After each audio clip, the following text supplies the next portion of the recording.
Hello, my dear friends. Today we continue studying the diary of German Oberleutnant Martin Stieglitz. Remember to rate this video and also leave your opinion about this material. Well, and we begin. January 16th, 1942. We have been in combat since the very first day we arrived at this section. It is hard and requires everything from each of us. We can sleep only sometimes. Yesterday morning, we had an extremely fierce battle. It started as early as 6 a.m. The enemy attempted to bypass our village from two sides, starting at 2 p.m. on the previous day with an intense and incessant fire from heavy mortars. About 500 mines were fired at the village and our positions.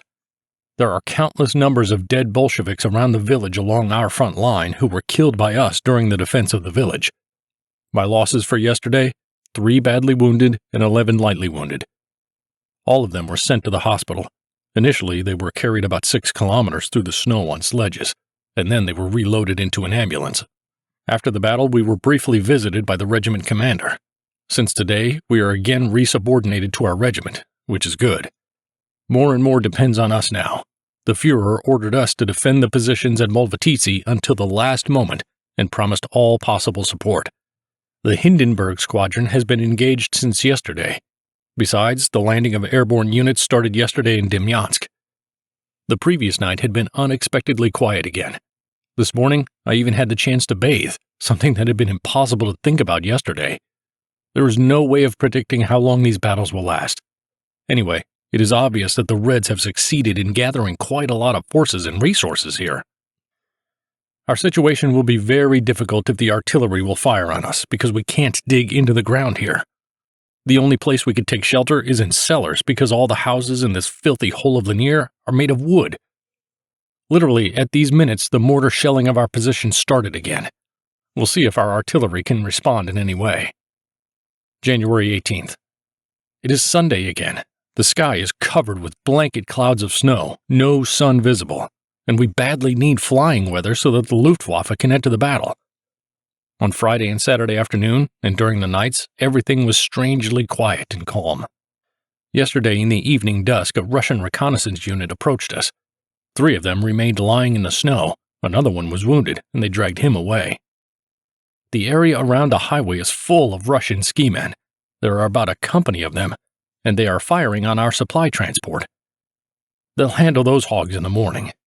Now I want to go by sledge to the 6th Company's positions in Kushalevo and find places to set up strongholds in order to finally cut off these infiltrations.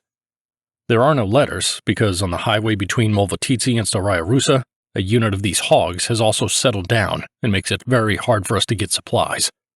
We pick up all the Russian weapons, fix them up and use them to save our own ammunition. Meanwhile, we got an unusual trophy, a steel shovel with a hollow handle.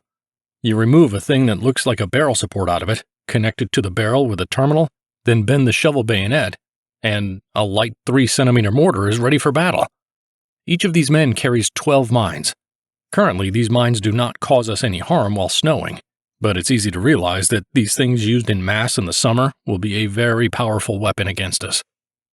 There's already quite a lot of resignations in high command ranks. The Russians are on the offensive across the entire front. They either intend to reach a turning point already this winter or want to exhaust and weaken us in order to prevent us from launching our own offensive in the spring. We can only wonder how these hogs got so many men and weapons. More and more forces are joining the battle. Here, indeed, it is necessary to mention the total armament of the country, which the Bolsheviks achieved literally with nothing, on the bare ground, with decades of labor bleeding the peoples of Russia white. We are not tired of saying, praise and glory to God that our Führer was the first to strike. Germany and Europe would not have managed to resist their invasion. This is a struggle of eternal forces, of light and darkness, day and night, flame and ice. This is why we see the ferocity and sometimes the brutal fierceness of the battles during the current campaign in Russia. All of this reaches a scale unknown before. Now, I dare to assert with all conviction that even the World War did not require from our fathers such a strain of effort as we have to deal with here and now. There is only one essential fact that makes our efforts easier. We know what is at stake. We have our Führer, so even the worst soldier shows more than he can do.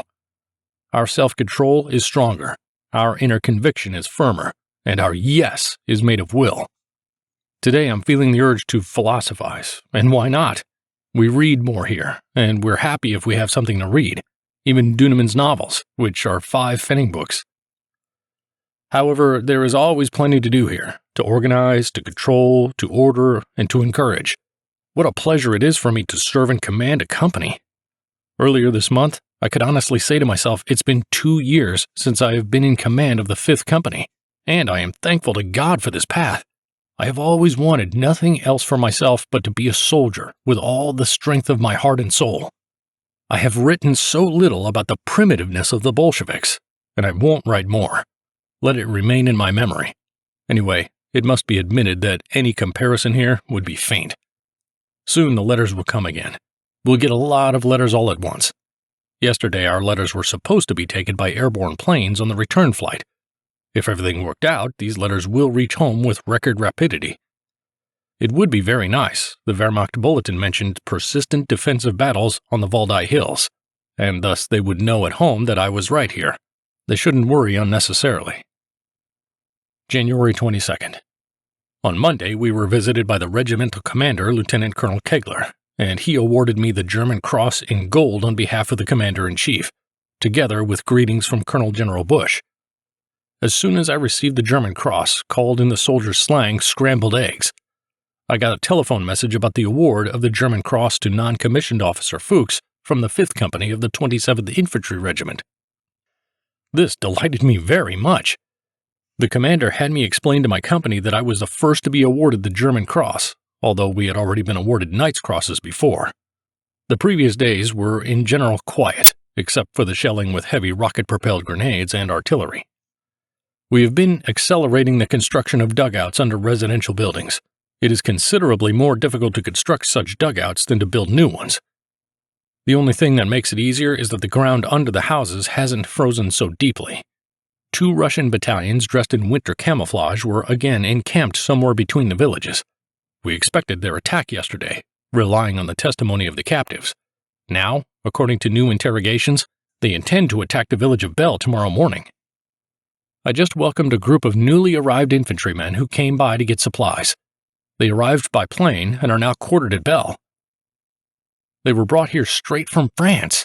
I think they'll find this sharp change of environment amusing. The positions are set up and staffed. Every soldier, including cooks, is engaged. The day before yesterday and last night I talked to Captain Scharf, the commander of the task force named after him. While having tea, we noticed a beautiful teacup that had been collected from all over the village. We looked at the bottom of the cup and it read, Tilsch Brothers, Waldenberg, Altwasser. What miracles can happen in the world? The cup seems to be dating back to Tsarist Russia. The sky is covered with heavy snow clouds. The frost has become a bit milder, and although it is still around -20 degrees Celsius, but we feel it's getting warmer. I have initiated an innovation here and I'm making it work. I took as an example the British, who keep themselves in the best condition for an hour after sunset and an hour before sunrise. That means that they are fully prepared, alert, and ready to enter battle. We strive to be fully mobilized starting at 5 a.m. and until it completely dawns. And this is working. It is taking us considerably less time to get ourselves ready for a defensive battle. Several enemy attacks were already beaten off near the village of Domashi. The guys in the rear are fighting well. The unit holding these positions is mostly made up of soldiers from our rear forces. As they say, there's a silver lining. January 24th. The night passed, but I couldn't have a good night's sleep. There's something strange with sleep in general. The nights are fragmented. You constantly wake up, getting yourself back to your senses. At the same time, I constantly dream about something, mostly gibberish. When the dawn comes and a new day with it, suddenly the dream is deep and really relaxing. It's all about the condition of our nervous system.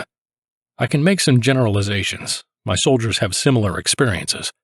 At night, they suddenly start talking loudly in their dreams. Sometimes they even shout loudly. The Finns have told me about this before.